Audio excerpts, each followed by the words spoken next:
not even 6:30 yet, the light's fading, it's raining really hard.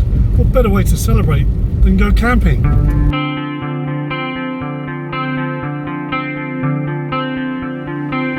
Hi, this is Everyday Prepper. Welcome to the channel. I am racing to a campsite. I know it's not wild camping, but I exchanged my stupid little one-man tent for a two-man tent today. Slightly different design as well. It's a tunnel tent. It's much wider. I hoofed myself in there in the Go Outdoors store, and it was yeah, it was much wider. Even if I could sleep diagonally, it'll hopefully work with my sleeping mat and everything else. Oh, I forgot a pillow. Okay, I've got to jump up, that's fine. So we're just going to give it a try, see how we go. And I've got to let these horses pass. So I was literally driving back from switching my tent over, and I thought, oh, shall I take the country route or not? I thought, you know what, I probably won't. But then at the last minute I just turned off and did the country route home. And on the way back I found this sign for a campsite, which I've never seen before. So I don't know if it's because it's on my radar or just whether, you know, I've never noticed it before, but I swear I've never seen it. So it looks kind of, or unless they've just opened for the season. But anyway, I checked it out. Looks good. A few people camping there, not many people. Nice big field. Perfect chance to test out my tent. So that's exactly what we're going to do. I should be there in about 15-20 minutes. And got some food, so early enough to have a decent meal. I got some 2-year-old macaroni cheese in a tin, 2 years out of date I mean, and a frozen burger which I'm going to try and fry somehow. Got some eggs for the morning. Absolutely chucking it down. Now the horrible thing I think I've got with my tent, quite really is coming down now, is I've got a tarp to lay it all on, but the tent I've got I think is one that the inner goes up first, so we don't really want to be doing that because that means the inner is going to be absolutely drenched by the time I get the fly on there. So somehow I've got to rig the fly onto the inner in the car and then rig it up underneath the fly or something. I don't know. I'll figure it out. I should have brought my walking poles for holding a tarp up or something.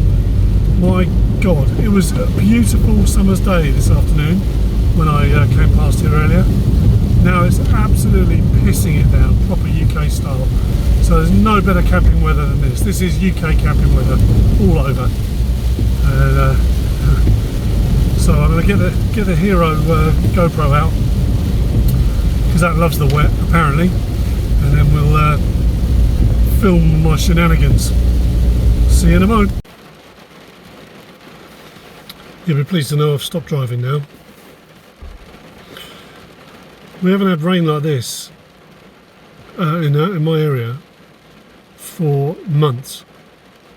An hour ago at 5:30, it was a gorgeous end of summer afternoon, and driving to this pitch, the roads were flooding, pouring it was down the roads.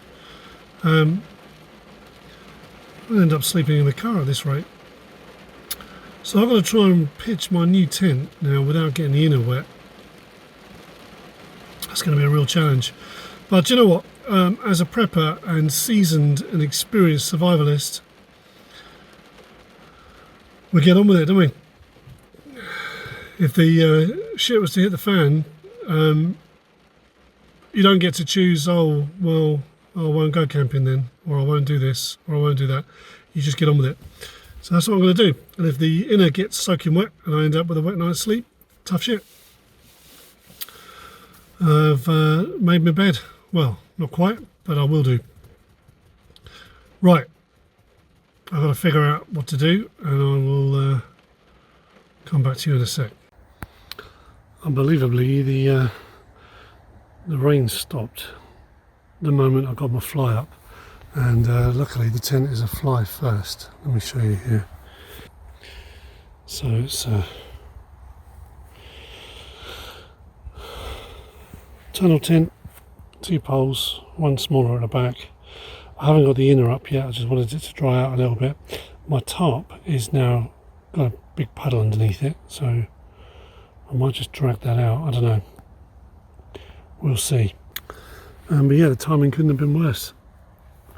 So as a prepper, I should have waited and assessed the situation before jumping the gun. Never mind.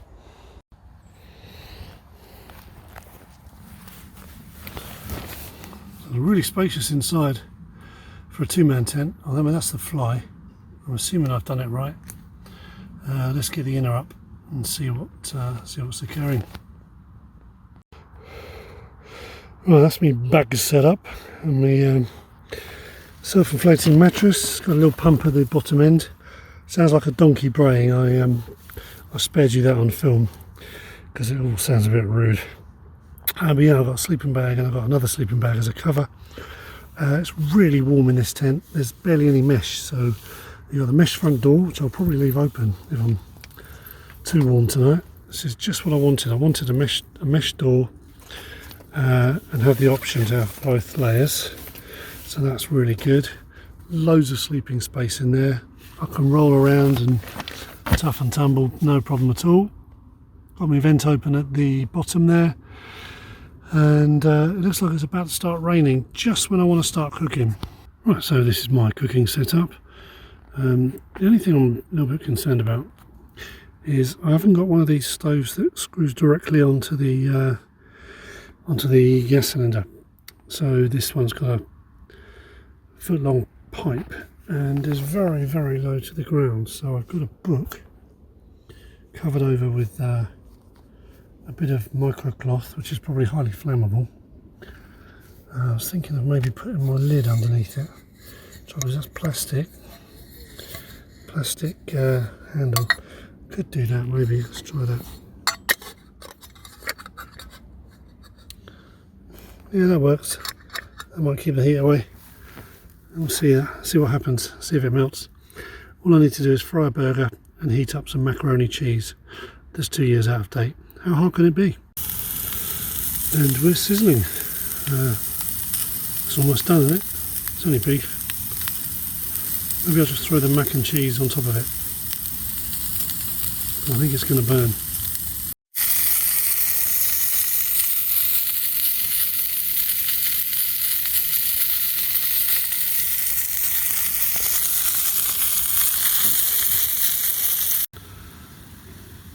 There we are. 2 years out of date macaroni cheese. Cracking.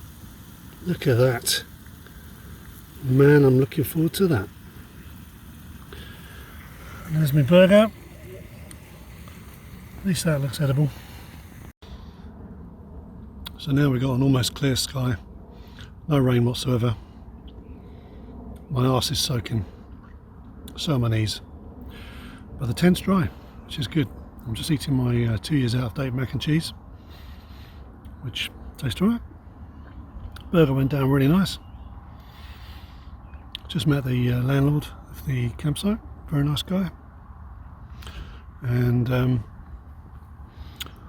yeah, so what I'm going to talk about is how, just to touch on a video that I did ages ago on how camping forces you to innovate.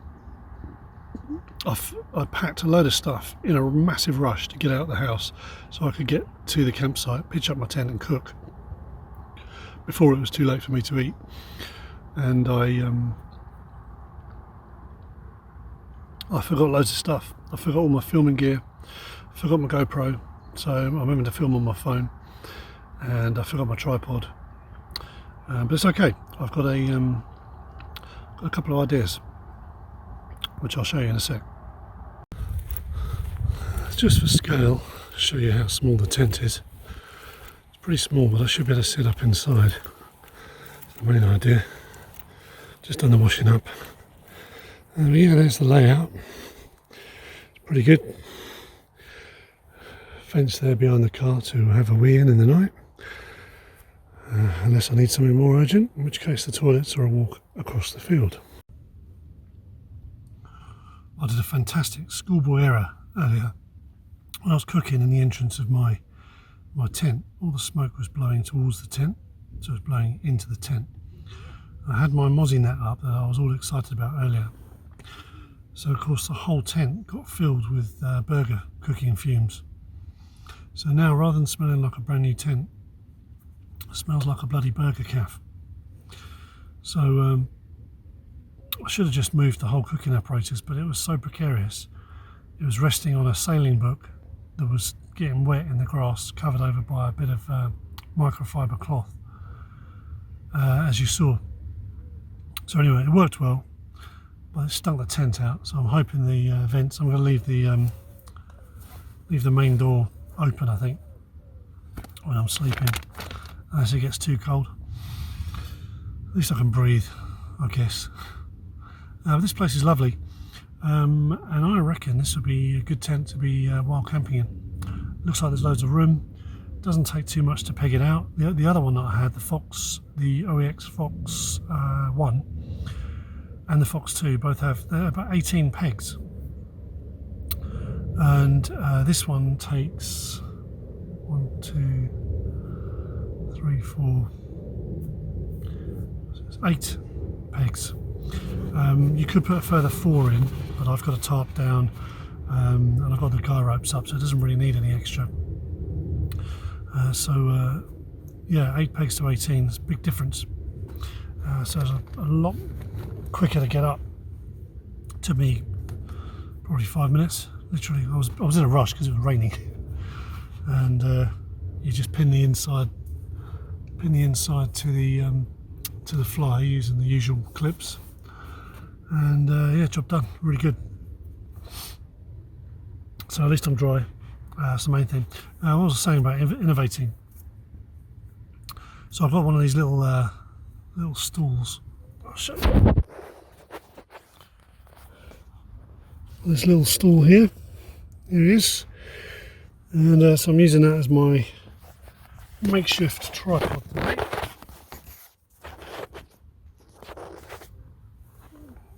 Which is a bit annoying. I didn't bring all my gear. But yeah, you have to innovate, as I said. So I was really happy that halfway through putting up the tent, I realised that the fly actually goes up first, and so that's really good. Now, I didn't bring a tin opener, stupidly, in the mad rush. I've got tin openers in all my rucksacks, and the one rucksack that's got about 3 in, I didn't bring. So I don't think there's one anywhere else. I'll have to have a rummage. So I did bring a big hefty knife with me.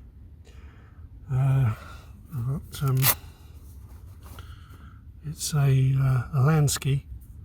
It's got a nice lockable blade on it. Has got a bottle opener, luckily, so I can have my one-sider that was left in the fridge in my mad panic. But yeah, this hasn't really got a tin opener in it, but it has got a very sharp blade, so I might use that to get that tin open, because I want some hot dog sausages with my eggs tomorrow in my roll for breakfast with my coffee. So yeah, I even brought a little mess tin as well to heat my water up, so that'll be fun. So I'll try that. But right now, I think I'm going to go online on Amazon and I'm going to order a stove that screws directly into the top of the gas cylinder. I've got one at home, but the gas cylinder ran out, and the whole apparatus is about 40 years old. So could I unscrew it and get the gas thing out? No. And I think the gas things have changed in that time, so should really bin it, but I've kept it for old time's sake. Anyway, put that knife away. Yeah, I think it's going to be a good night. It's just getting dark now. We're coming up for 20 to 9. So yeah, toilet facilities here are lovely. Obviously while camping I won't have that. I'll have a shovel, loo roll, some wipes, that kind of stuff. But you do what you do. But it's a good way of trying out the tent. Impromptu, I just literally, as I say, I saw the sign driving home and thought, do you know what, I'm camping tonight, sod it. So I'm going to make some time in the morning I'm going to go to work late, make some time in the morning to have some nice breakfast and some coffee and enjoy the sunrise. I think that'll be good. There's a few people here, but it's a massive field. I mean, it's probably, I don't know, 10 acres in a big sort of circle, and everyone's all around the edges. So it's really good, and the toilets are a long way away. They're right over the other side. A bit of a walk, but that's fine. And they're really, really neat little huts. They must be all brand new. The whole outfit must be brand new. So it's good. I'll definitely come here again. But we don't want to pay for camping, do we? No, we want to do it for free, Steve, is what we want to do. So still got to muster up the courage to do my first wild camp. I'm looking at maybe somewhere on the Kent Downs. We'll see what I can get away with. Anyway, I think that's about it for this evening. I've got to, apart from clean my teeth, do the usual. I've even brought myself a compact mirror so I can take my contacts out and put them back in the morning, even though there's mirrors in the toilets. But I've got that for the wild camping as well. Got all my lighting. Everything else is all that. I've got some vents on the side here, I've just realised. That I can prop open, which I will do. That'll let some of the burger smells out. 9:30, it still stinks like a bloody burger van. Well, survived the night, very comfortable night in the tent, so I'm very pleased with this new tent. It's about twice as heavy, I think, as the other one man though. But hey ho, I'm a big lad, I'll have to figure it out. Attach it to my my big Eurohike rucksack and see how we go. But I'm definitely taking it wild camping when I can muster up the mental energy to do that. But yeah, I've had a shower this morning, I've had a couple of cups of coffee, cooked some breakfast, done some eggs. Luxury. But the tent's very nice. I'll just give you a... Just give you a quick walk around. There's all my shit, and then that's the tent. So it's like a tunnel tent. There's loads of room, and it did get a little bit chilly in the night. Not inside the tent though, so I zipped it up. It was all good. So yeah. Yeah, it was really cosy, really warm in the tent. I had a sleeping bag and then another sleeping bag over the top, and my my mattress on top of a silver reflective kind of sheet, roll mat thing. That was really good. Yeah, I've ordered my new gas stove so that I don't have to set fire to the grass every time I try or set fire to a book like I did last night. Trying to use my gas stove, and yeah, very successful camping trip. I would definitely come back here again. The thing is with wild camping, you've got to really minimise down. That's my trouble. Is, you know, I packed an 80 litre or an 85 litre rucksack with all my gear in, camping gear and everything, and I chucked in the back of the car, and then I've got another probably 20-30 litre rucksack that I had to put some extra stuff in, and then on top of that a bag full of food and cooking equipment. So I don't know quite how I'm going to do even one night, and this was just one night. I mean, I probably wouldn't bother with a toiletry bag necessarily, and toiletries and stuff, maybe a small towel. I know there is like little bits of kit that you can pack away. It's going to be a struggle getting it all into one bag. You know, I mean, the rucksack, the backpack that I've got is designed for sort of 3 days away. So yeah, I'm not sure really how I'm going to do that. Maybe I'll eventually migrate to a trekking pole tent. So I'll take my trekking poles with me, and then just the tent fabric, which will be you know, really light. They're like under a kilo. Maybe I'll try that. But for now, we'll leave it there. And so yeah, hope you've enjoyed being outdoors as much as I have. Thanks for watching, and stay prepared.